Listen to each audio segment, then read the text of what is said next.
Well, it's marvelous to be here, and I hope you can all hear me.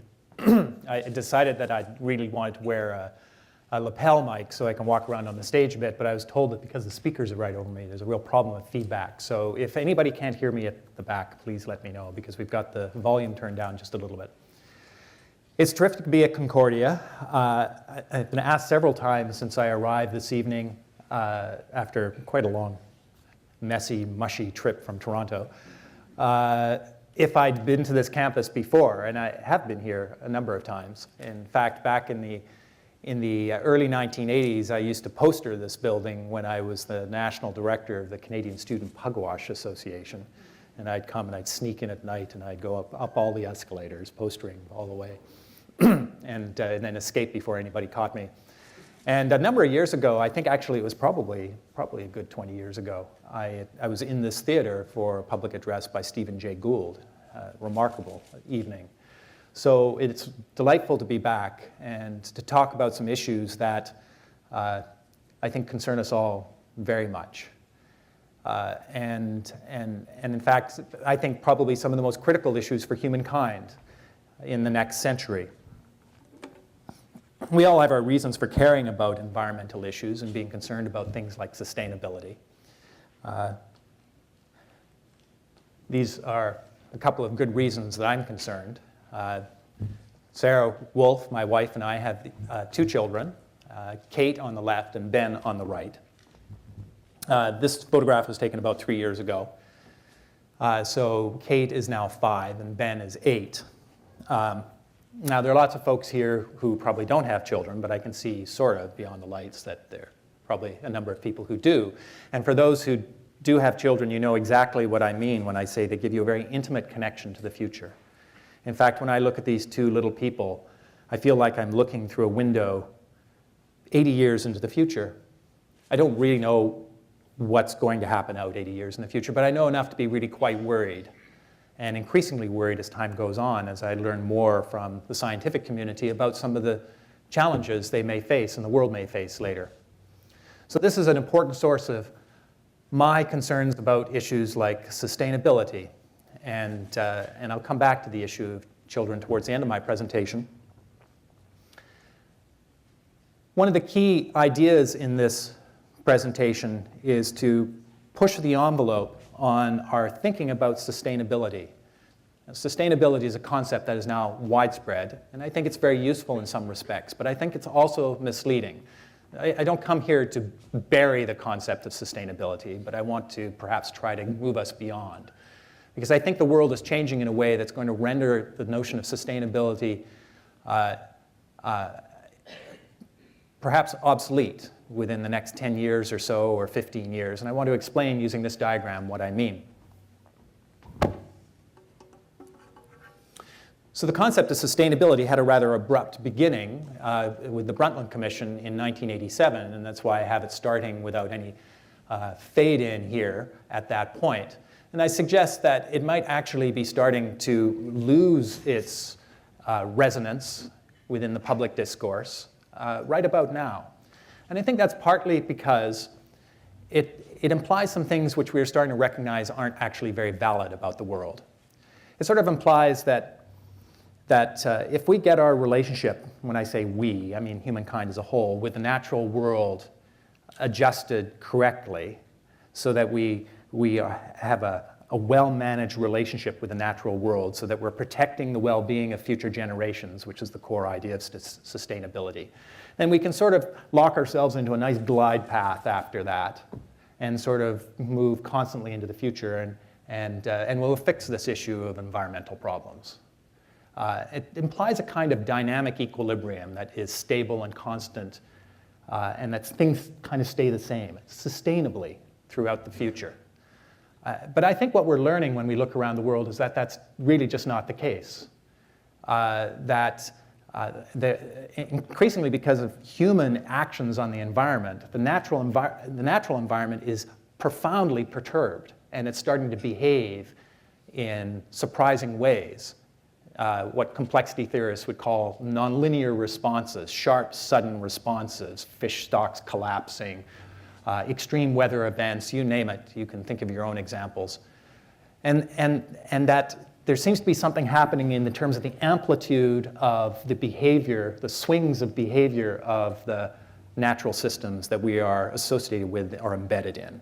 So this notion that we can kind of reach a nice glide path and move constantly into the future once we get our relationship with the natural environment worked out, I think is probably pretty misleading.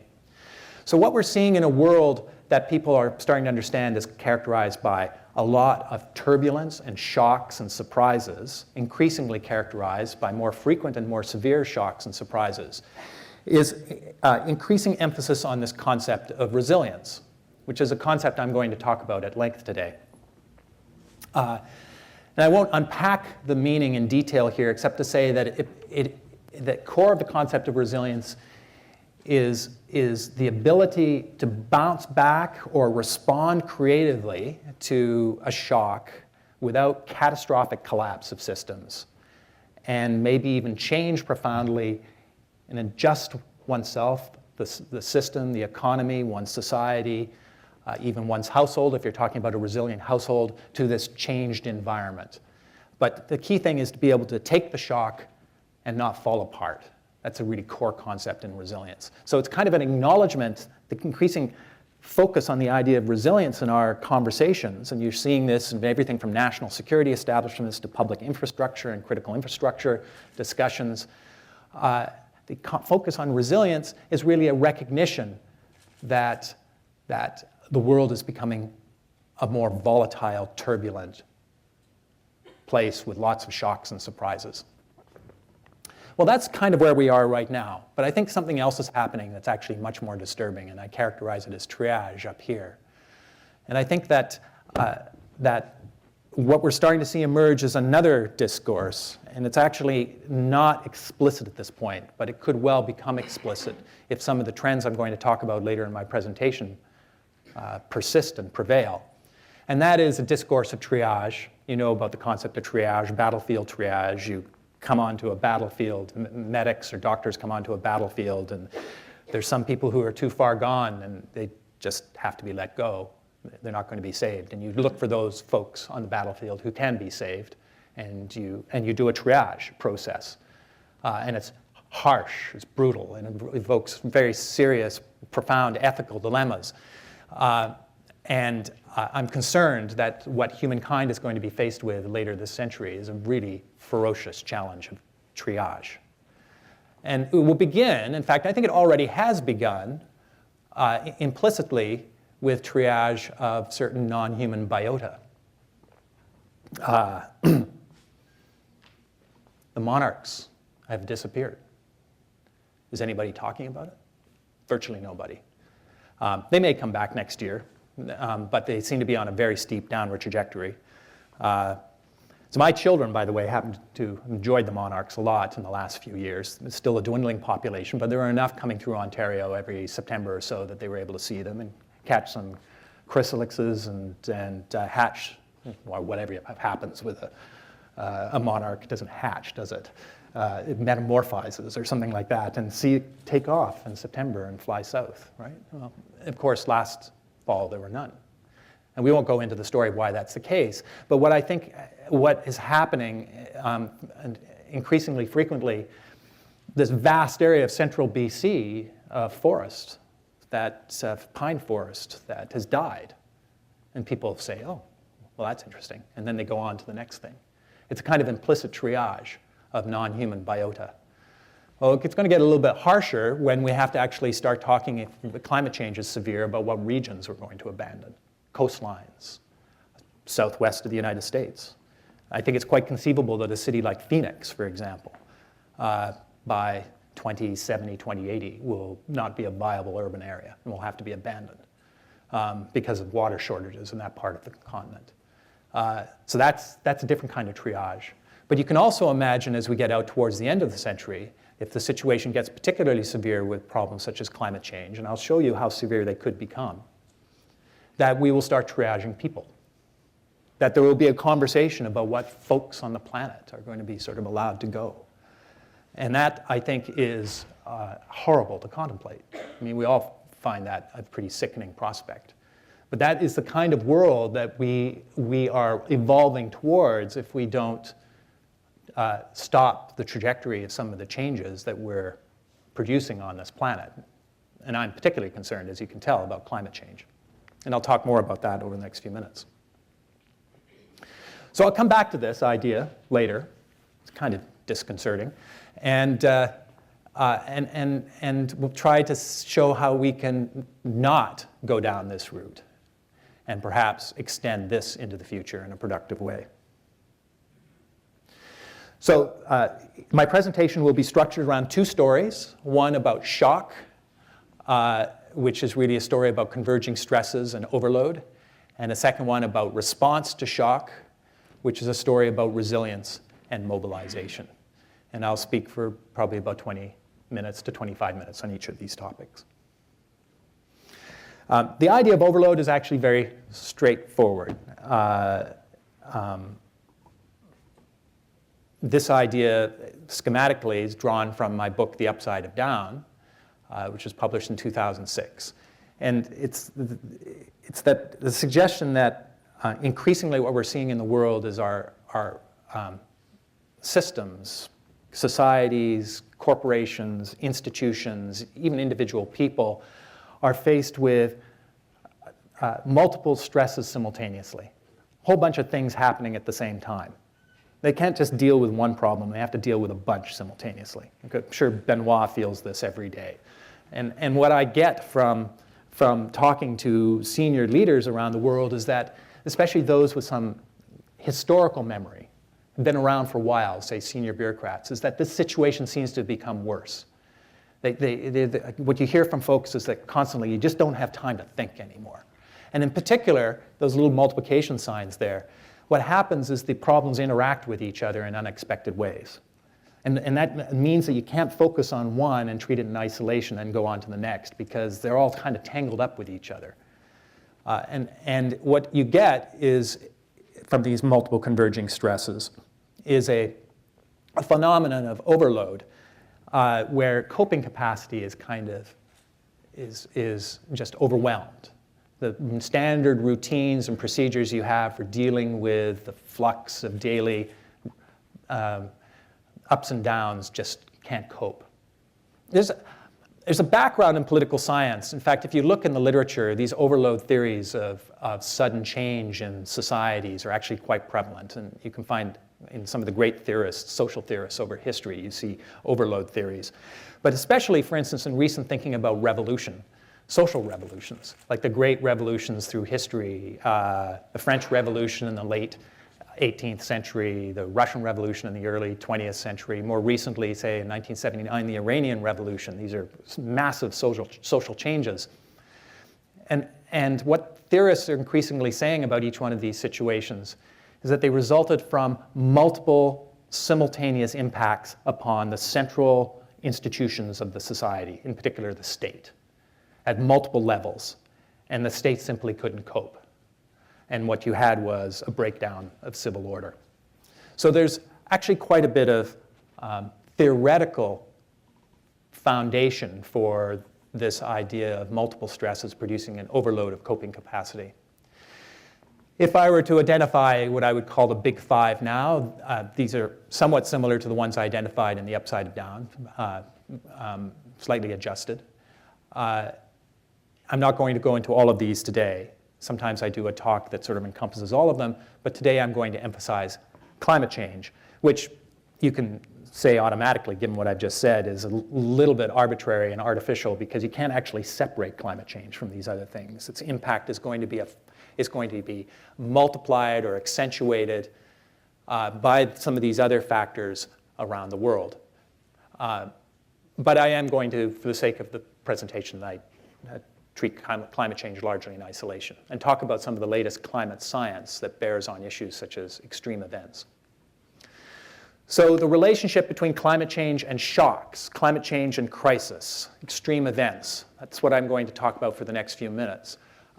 This is Hurricane Sandy, one of the more dramatic photographs I've found, satellite photographs. So this is probably October 28th or October 29th, 2012. It would be difficult to overstate the impact of Sandy on the American psyche. We had Hurricane Katrina in 2005. You remember Hurricane Katrina and damage it did to New Orleans. But the thing about New Orleans, people don't like to say this, but it's true, is that you could actually kind of give up New Orleans. You know, you could triage it out if you want, to use that terminology. But you can't give up Manhattan, right? This is some of the east coast of the United States, some of the highest value land in the world. And Sandy was unexpected and of a magnitude that completely shocked planners, infrastructure planners and emergency responders. When Sandy came ashore on October 29th, about 2 hours before the strongest winds hit and the storm surge hit, the estimate was that the storm surge at Battery Park in Manhattan would be, I think, around 11 feet, 7, 8, 9 inches, somewhere there. And the emergency folks said that Battery Park could withstand a storm surge of probably around 11 foot 6 inches. So they thought that was going to be just over the top of the barriers. And it came in at something like 14 feet and just inundated the southern part of the city. And the damage, of course, not just in Manhattan, but throughout New England, and there's still a very substantial recovery effort going on. Well, so that's interesting, but it's a big weather event, right? And yeah, these things just happen. Can you really connect it with climate change? This is what folks could call the attribution problem. I love this cartoon. I think you can read it at the back, but if not, maybe that storm was one of mine, and maybe it wasn't. You can't prove a thing, so you'll just have to let me go. You know, it's great. And the attribution problem, attributing any particular extreme event to the larger trend of global warming or climate change, is one of the central scientific challenges in climate science right now.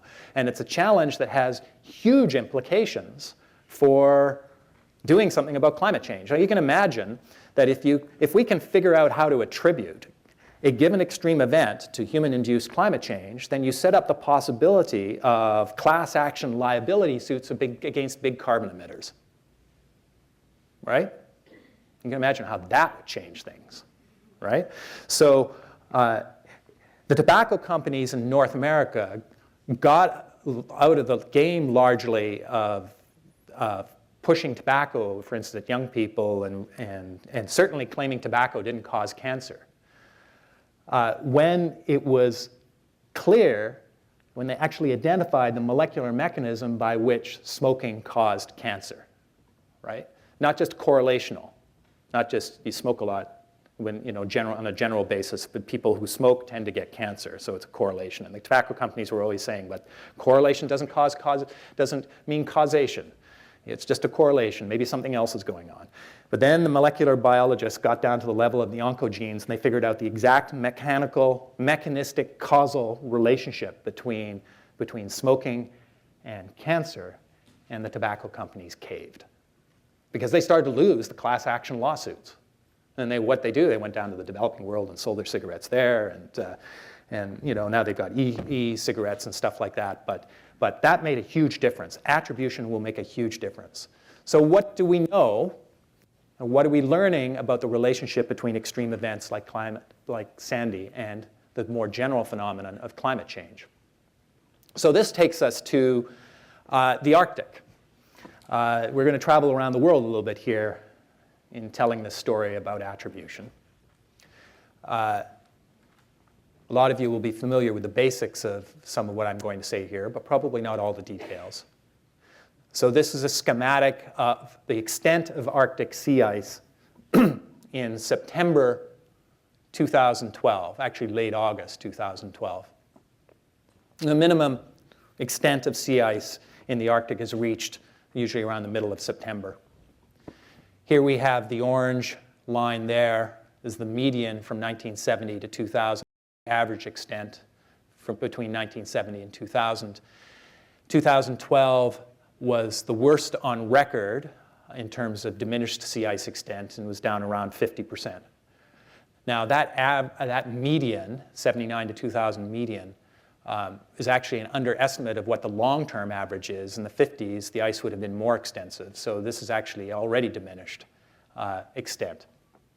It's not just the sea ice extent that's important. It's also sea ice thickness. One thing you can't see from representations like this, and it's actually very difficult to get this information by satellite, is most of the remaining sea ice is now very thin. It's maybe a meter thick or so. It can melt in one summer. And most of the multi-year ice, the thick ice that is, say, 2 or 3 meters thick, is piled up against the northern edge of the Canadian archipelago. And the rest of it, if the conditions are right, can actually disappear really fast. So that's one reason the scientists think that we may be relatively near, perhaps even 5 years away, but quite likely within 20 years of seeing ice-free, the Arctic completely ice-free in the summer. Well, what does this mean in terms of the larger picture on this planet? What's happening is as the ice disappears for a certain portion of the year, that open ocean water is dark and it absorbs a lot more energy. And that has consequences as the ocean heats up in the summer and early fall, absorbs a lot of energy, and then it releases that energy later in the fall and into the winter. And the consequence is significant. Before we started to lose a lot of ice, when the ice extent it covered almost the entire Arctic basin, there wasn't a lot of loss in the summertime. Then in December of each year, and this is from 1968 to 1996, I think that is. I can never make out that number there, it's 6 or 8. You would have very cold air over the Arctic in December, and a kind of depression of cold, dense air, and then a strong wind circulating in this direction, the circumpolar vortex. You've heard about that. Everybody's talking about the vortex these days. A circumpolar vortex driving the winds in going in this direction. And that vortex creates a kind of wall, or created a kind of wall, between the cold air inside and the warm air outside, which had a higher pressure. But as the ice in the Arctic has disappeared, the temperature difference between the Arctic and the mid-latitudes has decreased, and this vortex has become unstable. And in some cases, as you see here, this is February 2010, that depression we saw, that basin over the Arctic Ocean, has largely disappeared, and you're getting patches of high pressure. And this causes the vortex to break up, become unstable. The vortex is responsible for producing the jet streams. And the jet streams, of course, drive a lot of the climate in the mid-latitudes. Jennifer Francis at Rutgers University has pioneered this research. And she has demonstrated statistically that with the changing energy balance in the Arctic, the decline of the differential in temperature between the Arctic and the mid-latitudes, that the jet stream, the speed of the jet stream has declined, so these winds travel slower. The amplitude of these waves, which are called Rossby waves, increases, so the distance between here and here has increased. This part of the wave has tended to move northward, and particularly important, these Rossby waves would normally migrate west to east in this direction, and what has happened is that they often get stuck. They stay in one place for a long period of time. The consequence of that, when one of them gets stuck, is that for an extended period of time, it can be in one part of the Rossby wave dragging cold air out of the Arctic and bringing it down south, and another part of the wave can be taking warm air from down here and taking it up north. And because it's not moving, you have an extended period where that weather is locked in. And that produces extreme weather events. This is called the warm Arctic, cold continents thesis. And it's an explanation, for instance, of the kind of winter we've just had. And people find this a bit bizarre, and of course the climate skeptics are all over this because they say, oh, now you're just saying we've got cold weather, and yet that's part of climate change too. You can explain anything. But in this case, there actually seems to be emerging a very powerful explanation of what we're seeing. And that's this change in the characteristics of the circumpolar vortex affecting the jet streams, in particular the Rossby waves, and the Rossby waves becoming creating blocking patterns in the atmosphere. Well, with respect to Sandy in particular, something very interesting happened as it was moving up the coast here. Normally, in a fall hurricane, a late hurricane like this would come up the coast and then veer out in this direction. But this one veered inland, doing enormous damage. And it did that because there was a blocking pattern up around Greenland, and it bounced off it and moved inland. And so people like Jennifer Francis and other researchers are saying there's one indication that climate change might have been having an effect on this particular extreme event. It's also the case that the ocean that Sandy traveled over in the last part of its trajectory here was extremely warm by historical standards. I think it was actually a record temperature by historical standards, so it didn't weaken as much as one would expect. Although it was a Category 1 at this point and it weakened to a tropical storm when it hit, it was still a very powerful storm. Now, we might be seeing the impact of such a blocking pattern right now. What we're looking at, moving away from the story of Sandy, but we're looking at 2013 mean surface temperature anomaly. So this is cold temperatures in Celsius to warm temperatures against average temperatures from 51 to 1980 in any particular region around the world. This is all of 2013. 2013 came in at, depending on which statistics you look at, either the 4th warmest year on record or the 13th warmest year on record, something like that. But nonetheless, still very warm. But look at December. This is why I put this slide in. It's really quite striking. Here, look how cold North America was relative to the rest of the world. And if you remember in December, you remember the weather channel, and everybody was talking about the Arctic vortex, and the jet stream came down like that right over North America. It was exactly what somebody like Jennifer Francis is talking about, and it stayed there and produced an extended period and right into this month of extremely cold weather. On the other hand, let's look at Siberia. Krasnoyarsk, somewhere around there, in the middle of Siberia in December. Unheard of. No ice. They'd never seen no ice on the river that runs through Krasnoyarsk. Again, an extended period of warm temperatures. Of course, all the conservative people who are skeptical about climate change made a field day of this here, but weren't paying attention to what was happening in Siberia. Luckily enough, the Russians seem to have a little cold patch right around Sochi. I don't know what's happening right now, but this is a month ago. So let's move to Russia to give another example of a climate shock and another phenomenon I want to communicate. So we've talked a bit about the change in the energy balance of the Arctic and how it might be affecting mid-latitude weather to produce extreme events. There's a long causal chain there. Lots of research needs to be done, but we're starting perhaps to work out some of the attribution story. This is Moscow, and in particular, I'm interested in Moscow 2010. So here we have a frequency distribution of July temperatures since 1950 against a baseline of 1970 to 2000. So these researchers took the July temperatures in Moscow from 1970 to 2000, and they averaged those temperatures, and then they normalized it to 0 degrees Fahrenheit. And then they took all of the July temperatures in 1950 and distributed them along this scale. And of course, you get a declining frequency of temperatures that are colder than average for July, and a declining frequency of temperatures that are warmer than average, and it looks a lot like a Bell distribution, a Gaussian curve. And then you have 2010, which is, for those of you who know statistics, was a 4 sigma event. It was 4 standard deviations from the mean.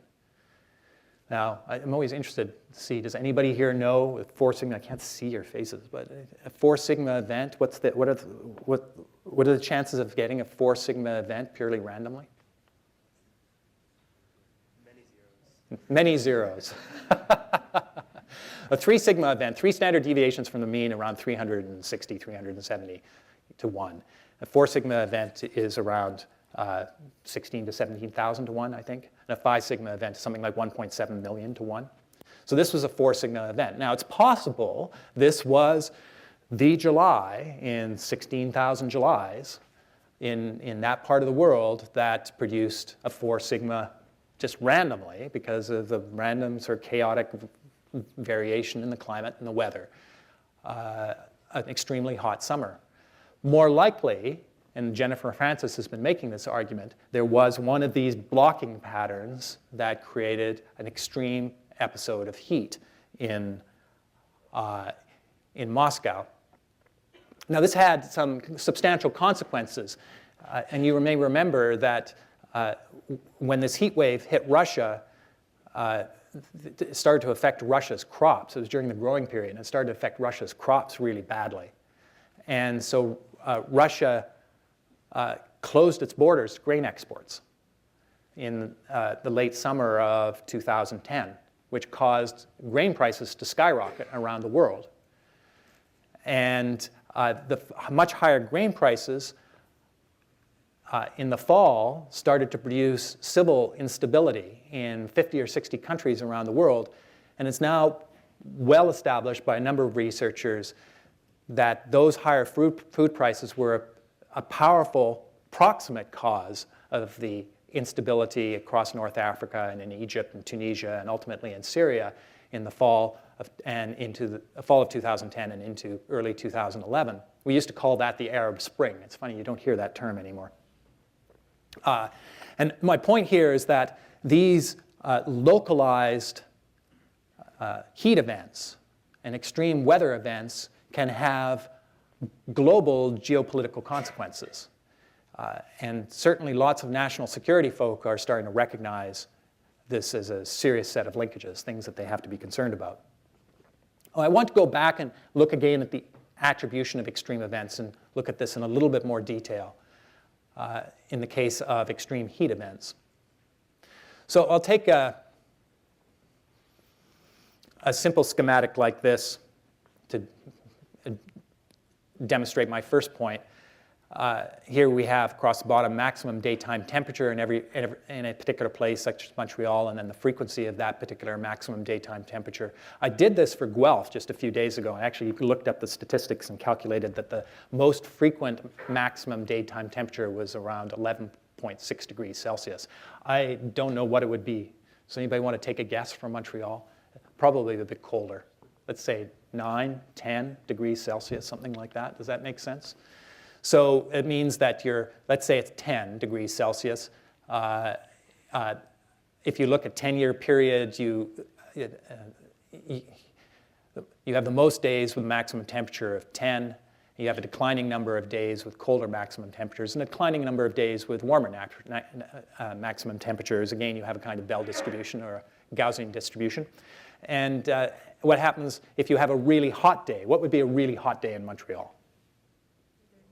32? Okay, so I'll take 32. So let's say 32, you get that maybe once a year? Let's say more? Well, why don't we take 35 then? Would you get one? I want the one that happens once a year. Let's say 35. Would you get a 35 once a year? I want to make this more interactive. 38. No, you wouldn't get 38. Let's say 35. So, okay, 35. Out at the end, in the tail of the distribution, it doesn't happen very frequently, right? Well, what happens if you move the whole distribution a few degrees to the right? The mean of the distribution, the center, a few degrees to the right. It turns out you have a huge impact on the frequency of those extreme events. Statisticians will say that you dramatically increase the frequency of events in the tail of the distribution because they're no longer in the tail of the distribution. So your once-a-year event might go to a 10 times a year event. Your once in 10-year event might become an annual event. Your once in 100-year event might become a once in 10-year or even an annual event, depending on how extreme the shift is. Think about the public policy implications of this. We are seeing these monumental extreme weather events in Calgary and Toronto with the floods, and you had the ice storm a while ago. And in the commentary in Toronto as well, this was the 1 in 100-year flood. It's sort of like, well, we got that out of the way. We don't have to worry about another one for another 99 years. But the world is changing, right? So what was a 1 in 100-year event now may be a 1 in 10-year event. And you have to actually plan for that possibility. Well, is there evidence that this kind of thing is happening? It turns out that Hansen and colleagues, I should have et al. Here, in 2012,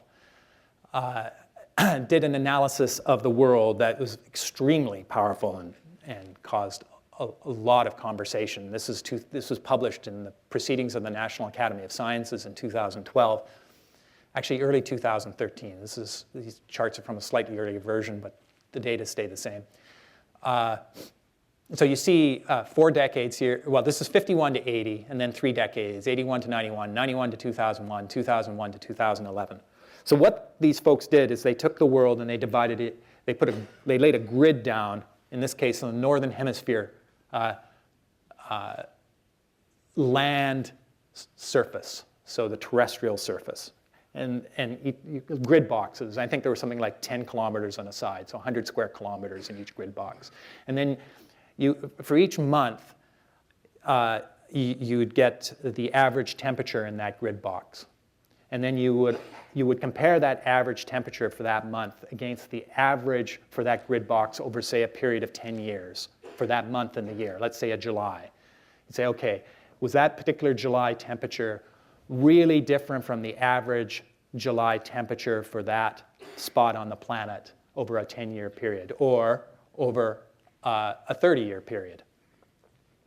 And so you could say that, for any given July, a certain percentage of those grid boxes were either close to average or a lot cooler than average or a lot warmer than average. And you could distribute those and produce, lo and behold, a frequency distribution that looks a bit like a bell curve, again, a Gaussian distribution.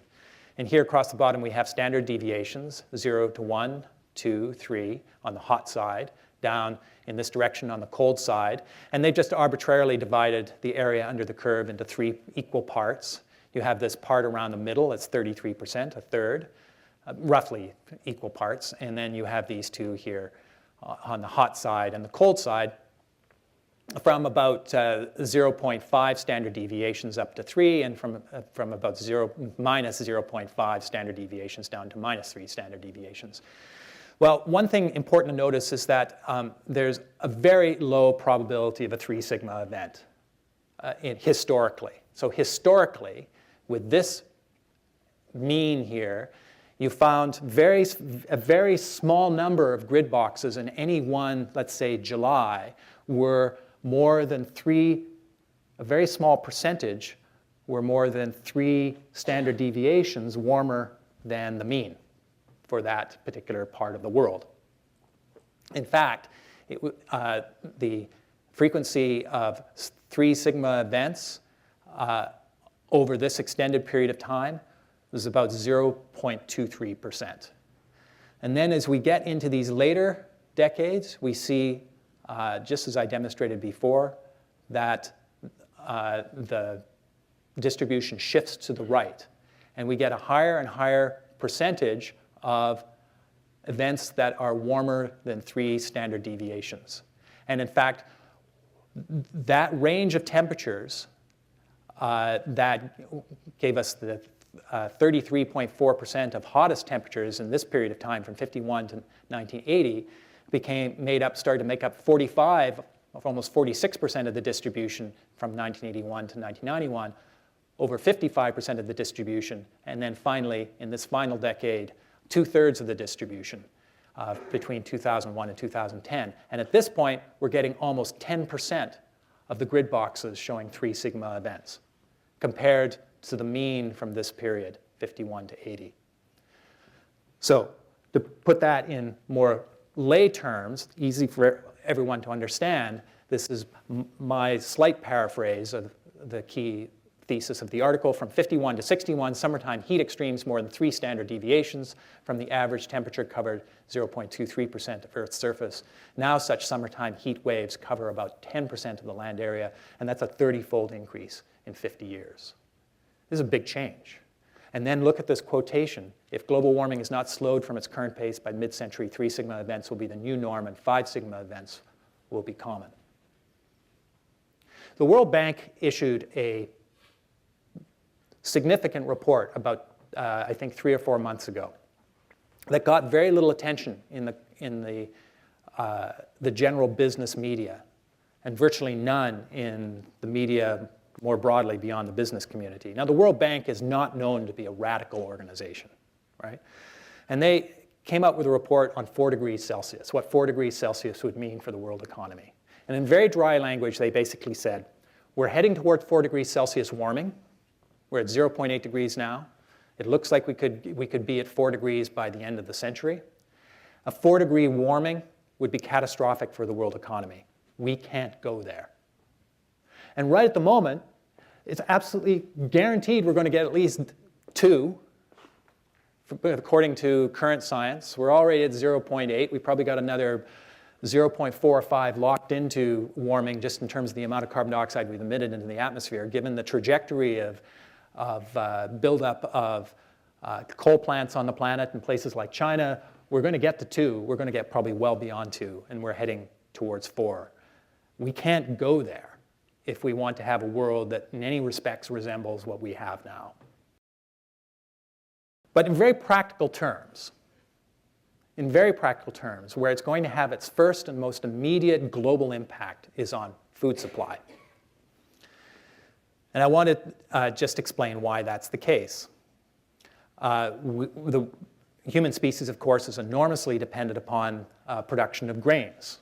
Rice, corn, barley, wheat, soy being the principal ones. And all these grains turn out to be very susceptible to short periods of high temperature during the period when they come to fruition. This paper was published in 2009, and it looks hard, looks really technical, but it's really not that bad. So we're looking at corn, and they looked across a very large amount of data to derive these curves. Here we have temperature across the bottom. This is 25 degrees Celsius, and this is going up to 40. And what we see here, this is yield here, and we see a change in the yield as the temperature rises from 25 to 40. The interpretation of this chart is as follows. Let's say you have an area that's growing corn, and I think this is during the pollination period of corn. And you have a 1 day, it's 25 degrees all days, but you have 1 day where the temperature goes up to 40. And it has a 7% effect on yield, 1 day. It reduces yield by 7%. This is a nonlinear effect. Turns out these grains are very susceptible in a nonlinear way to high temperatures. The researchers who are studying this are revising the conventional wisdom from about 10 years ago that global warming could, at least for a while, contribute to increased food production on the planet. The Working Group 2 report for the IPCC will be released this March, so next month, and its headline assertion will be that climate change presents an enormous threat to global food production in this century, in part because we're going to have a world population that is substantially bigger than one we have right now. So we have to substantially increase food production. We're going from 7.2 billion, 7.3 billion people where we are right now up to somewhere around 10 billion people. And we probably have to at least double food production, in part because those people are becoming wealthier and they want to eat more meat. And what it looks like climate change is going to do is reduce, on average, food production by about 2 to 3% per decade below what it otherwise would be. So exactly in the opposite direction of what we need given a growing world population. So my last point in this part of my talk is to really emphasize this issue about what the future might hold, say towards the end of the lifetime of my children, who could easily be alive around 2080 or so. And this is a particularly potent scientific representation of the kind of challenge that we face later in the century. So this paper is also 2009, and we're talking about a period 2080 to 2100. Just look at the red zones. I'll interpret for you what they mean. You notice that they cover, by the way, substantial swaths of the planet, including large areas that are very heavily populated. By that time, in 2080 to 2100, there might be in excess of 5 billion people just in this part of the world alone. And what the red areas mean that any given summer in that stretch of time from 2080 to 2100, according to these researchers based on their modeling, any given summer will have a 90 to 100% probability of being warmer than the warmest summer on record up to 2006. Now, the scientists looked at this, and by the way, this was based on projections of carbon emissions which are actually lower than the trajectory we're on right now, globally. And they looked at this, and they say, they're willing to acknowledge that models are potentially flawed. There may be some mistakes in here, but they used a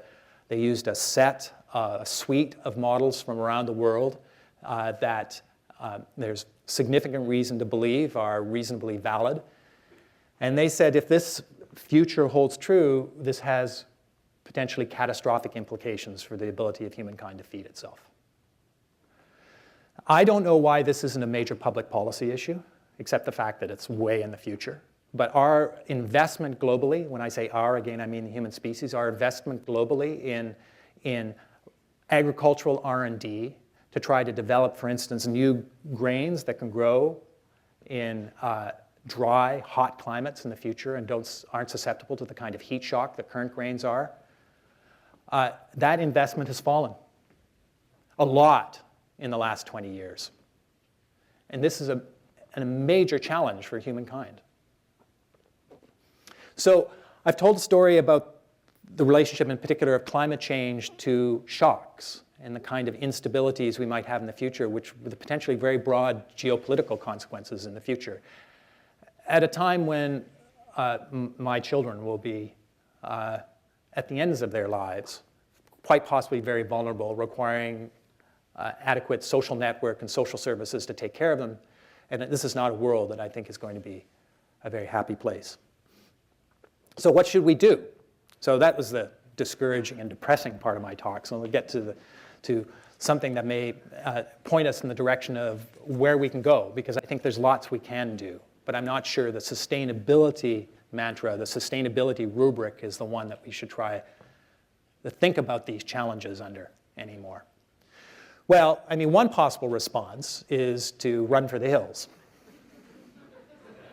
I always have to think about what audiences I present this to, I figured I could get away with it here. This isn't, really ultimately terribly productive, although I often feel like this. But I want to come back to this model, and I want to say what we really need to do and focus on is making sure that doesn't happen, right? We've got to stop that. And what's really significant is that it's already starting. The triage discourse is already becoming part of our conversations. But we can let it go. Pollinators, well, it's too bad about the almonds, but we'll figure it out. We like, wild salmon, they're gone. Monarchs, gone. Moose populations are collapsing across North America. Dolphin populations are collapsing in the East Coast. Amphibian populations started collapsing years ago. Something's going on here. It's getting very little attention. There is a kind of an emerging discourse of triage, but we have to stop it, and we have to try to move in a different direction. But that's not going to mean that the shocks and surprises aren't going to happen. At the same time, we need to think about how we're going to cope with those shocks and surprises. So that's part of what I'm going to talk about in the next few minutes.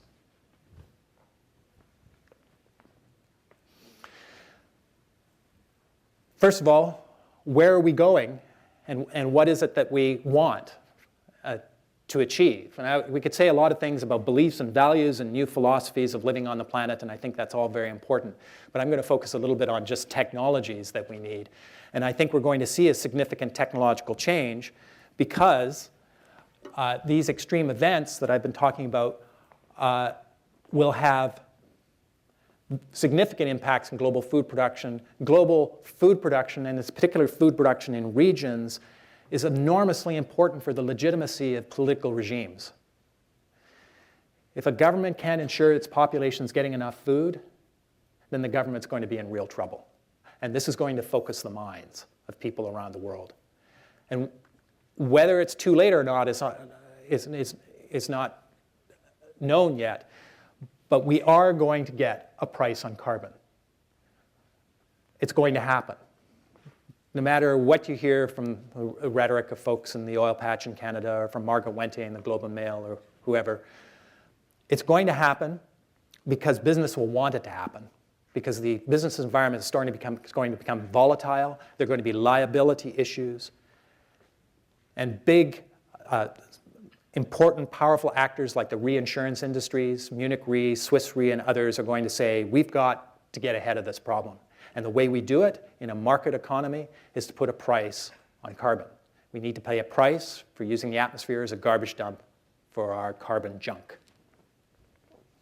Well, once you have a price on carbon, depending on what it is, and for it to really be meaningful, it needs to be probably at least $100 a ton, then you start to see some very significant changes because the incentives across the economy to modify technologies, to conserve energy, would become very substantial if the carbon price is substantial enough. So this would be akin to what economists call a general purpose technology transition or a GPT transition. We've seen some of these transitions before in the 19th century, railroads, and towards the end of the 19th century, electricity, internal combustion engine at the end of the 19th century and the early part of the 20th century, the personal computer later in the 20th century. Every one of those new technologies had a revolutionary effect on the economy. It produced creative destruction. New industries arose, old ones disappeared. There was an extraordinary opportunity for entrepreneurship and creativity and often a surge of economic growth during that period. Not necessarily bad things. I think that we're going to be seeing this century something equivalent to a multifaceted GPT transition because it's going to be more than one technology. It's probably going to be a suite of new zero carbon energy technologies, and it will affect every aspect of what we do in our world, from recreation to business and to how we live, the density of our communities, how we move ourselves around, of course. And I should say, for those of you who are thinking about your career, this world will have things to do for everybody. Whether you're an artist, an accountant, an engineer, a molecular biologist, there are going to be jobs for everybody. Jobs. It was a question of whether they're going to be paying jobs, but there will be things to do. There will be things to do because there's so many challenges as part of this general transition. There should be jobs. If there were a price on carbon, there would be jobs, right? Because there would be incentives, and corporations would realize there could be enormous profits to be made from developing new technologies to deal with the carbon problem.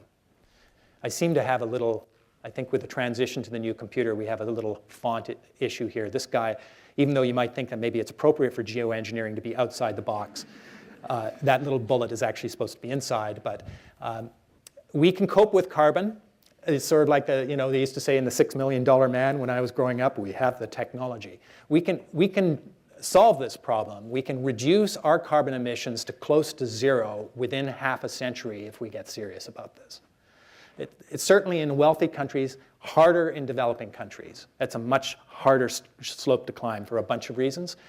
But if we're talking about our countries, I call this the 30-30-40 solution. 30%, we can get 30% from efficiency and conservation, 30% from renewables, especially distributed renewables, solar and wind, solar panels on rooftops and things like that. Then we have another 40% requirement electricity generation in large, centralized, capital-intensive plants where the electricity is distributed through a grid. And at least initially, if we can, and I think we can, if we get serious about it, develop the carbon capture and storage technologies to pump carbon dioxide underground, we can use fossil fuels with zero carbon emissions or close to zero carbon emissions to the atmosphere and some nuclear power to produce that 40%. But that's only a temporary situation, stopgap. And by the way, I think nuclear will probably price itself out of the market.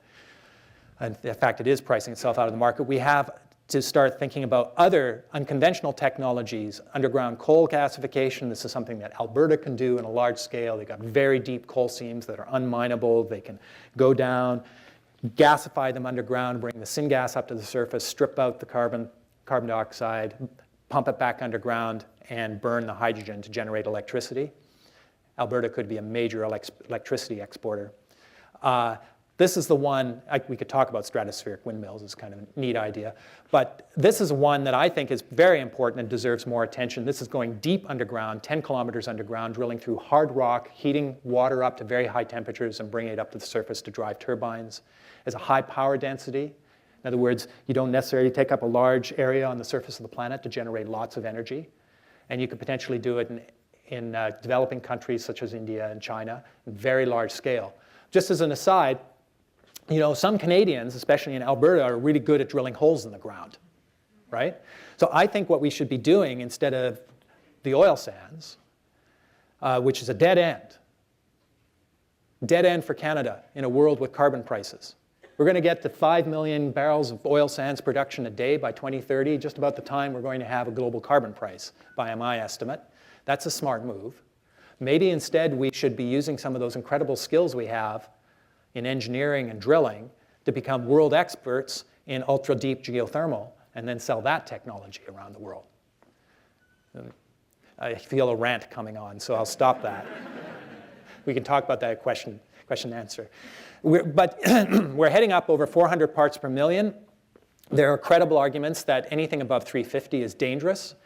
If we gain a price on carbon, it will start to pay to build technologies to suck carbon out of the atmosphere and bury it in the soil or bury it underground, put it in trees, whatever. And this technology is now being developed. It's still very speculative.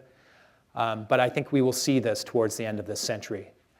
And then geoengineering, very controversial. This is intentional intervention in the climate.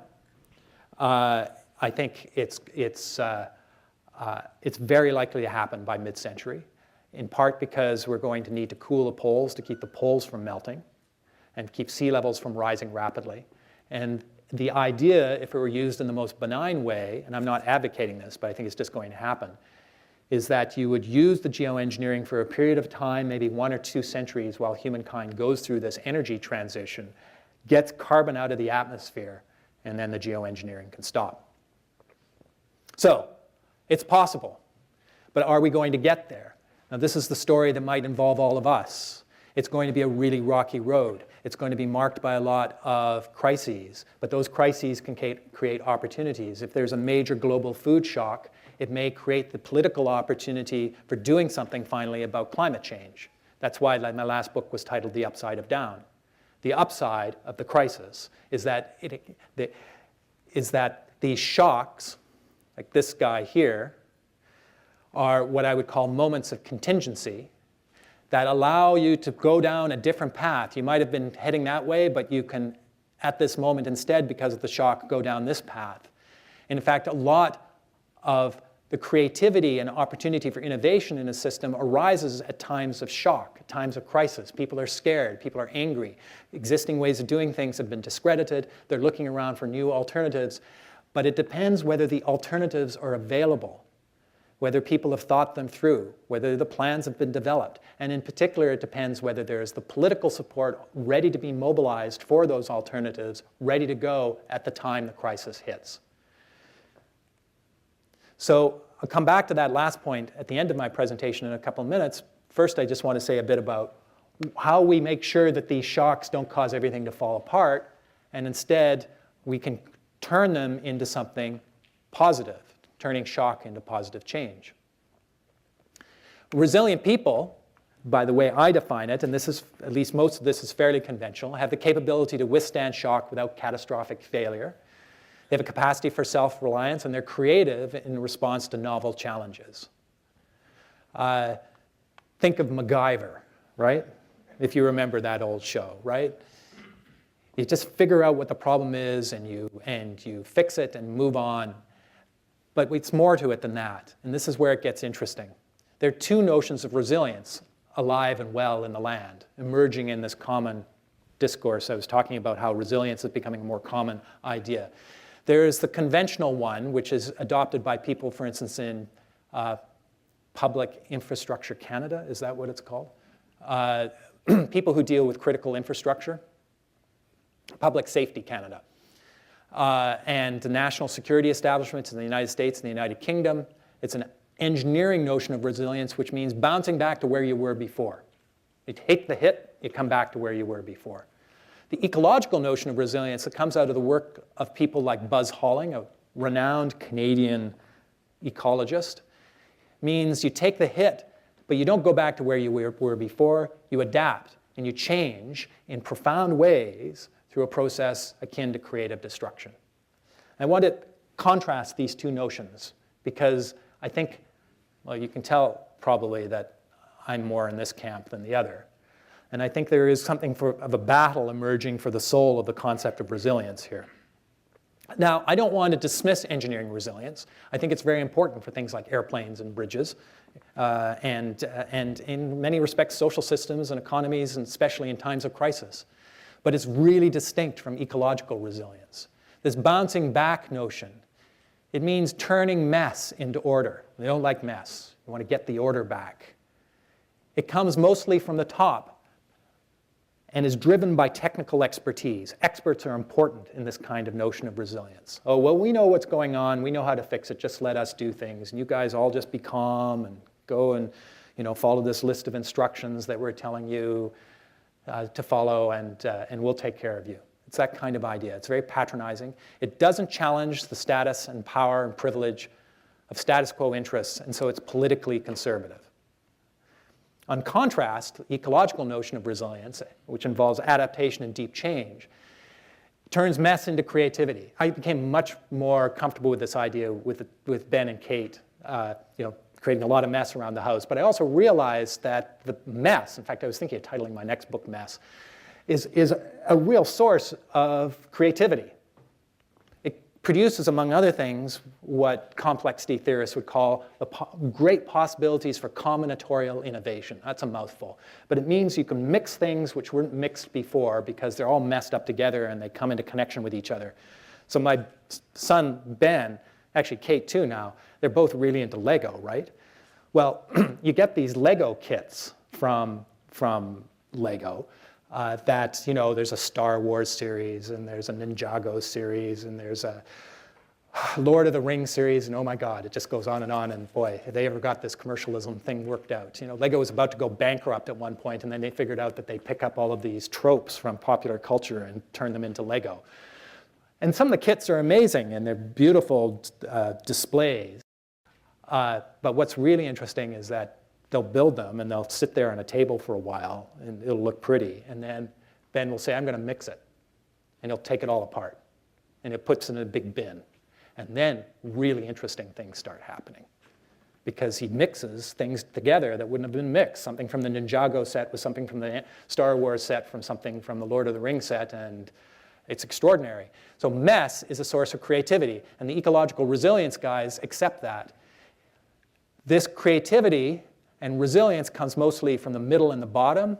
It's really grounded more in experiential knowledge, learning by doing, even tacit knowledge that people have because they've done something so much they can't even write it down. They don't even know how to say it, but they know how it's done, right? It's often very local in its context. And fundamentally, this notion of resilience challenges the status quo power and privilege, and so it's politically radical. This is a much more radical idea because it means we're going to change, folks. We're going to change. And it involves, I think, to do it right, some thinking in advance about where you want to change before the shock comes, where you want to go. I'll come back to that at the end of my presentation in a moment, we can increase, going back to engineering resilience, the bouncing back idea by diversifying sources of critical inputs and forms of problem-solving knowledge. So you create redundancy in the system. In an electrical grid, for instance, if there's places where you're really vulnerable, if you lose this thing, the whole grid's going to go out. You create two of them, right? And loosening coupling in key systems. Again, in an electrical grid, maybe you want to have lots of diversified local production of electricity so that you're not completely dependent upon supply from long places away. So unfortunately, we seem to have lost some of the bottom here. Reducing connectivity, increasing self-sufficiency in key inputs, and boosting redundancy, I think, something like that. But you get the idea. Sometimes as you get more and more connectivity, like cars packed together on a freeway in a really bad driving environment like occurred on the 401 west of Toronto today, all driving too close, and then there's a big whiteout and they all pile into each other. That's a tightly coupled system, right? You couldn't take the shock of the sudden whiteout, and cars were too close together. They were too connected, too tightly coupled. And lo and behold, you had a system collapse. It turns out that they weren't very resilient. They were up here. If you get things too tightly coupled together, too connected, then you can start to lose resilience. Up to a certain point, though, connectivity increases resilience, because if you're in a food system and you get a shock to your own food production in your own little area, you want to be able to reach out through those connections to other places to get food. If you're all really connected together, though, in a food system, and especially if you're all growing the same crop, and a pathogen comes along in one part of the system and it can wipe out everything across the entire food system, that's the opposite end. So you want to find yourself somewhere in the middle here between not connected enough and too connected. Now, this is actually quite a radical idea. It flies in the face, for instance, of conventional arguments about economic globalization, which suggests the world is better off the more connected together it is. And that sort of suggests that you have a line like that, and you can translate this into well-being or prosperity or something, and the more connectivity, the better. Well, I think for both well-being, prosperity, and then finally resilience, it's the case that you have an inverted U relationship of some kind with connectivity. But when we talk about ecological resilience, how do we get that? Adaptation and deep change by decentralizing problem solving, getting lots of heads working on a problem, boosting the rate of experimentation, safe fail experimentation. That's a Buzz Halling expression. You experiment, it doesn't work, and you learn from that what doesn't work. In fact, you look at your own lives, at what you've learned in your lives as you've gotten older and older, you know that the times you've learned the most have been usually the times you've failed. You need to fail in your experiments in life to learn a lot. So you need to encourage that kind of safe fail experimentation and then distribute the knowledge from that experimentation across the system. And then planning in advance for political shock and action when shock occurs. What are we going to do when those surprises and shocks happen? Do we have ideas to propose? Or are we simply going to let extremists of various stripes capitalize on those moments and take us in a really awful direction? I think that's fundamentally, for those of us who are not extremists, I'll make the assumption there are no extremists in this room tonight. For those of us who are not extremists, that's the challenge that faces us at this point. So the final point about mobilization. I've increasingly come to the conclusion that we're not going to address these problems effectively without hundreds of thousands of people involved and ultimately in the streets. And it's all very well to be thinking about what we're going to do, but we have to have a coordinated mass of political mobilization and potential for protest that can, when the opportunity is right, force things in a new direction and take us down a new pathway. And this is where I'm going with a lot of my advocacy now, is trying to encourage people with a vested interest in the future. And you might be a father, you might be a mother, you might be a young person who's going to live to 2070, 2080 or so into that world we were talking about before. You might be a grandparent, or you might just care about being a member of a species that looks like it might, by the end of the century, be labeled failed species. and you don't like that idea, and you want to do something about it. Well, it's time we got together to get involved. I happen to be a big supporter of this outfit, which is 350.org. Some of you may have heard of it. It's dedicated to not just stopping emissions of carbon dioxide, but ultimately rolling them back to 350. That's an aspiration of hope.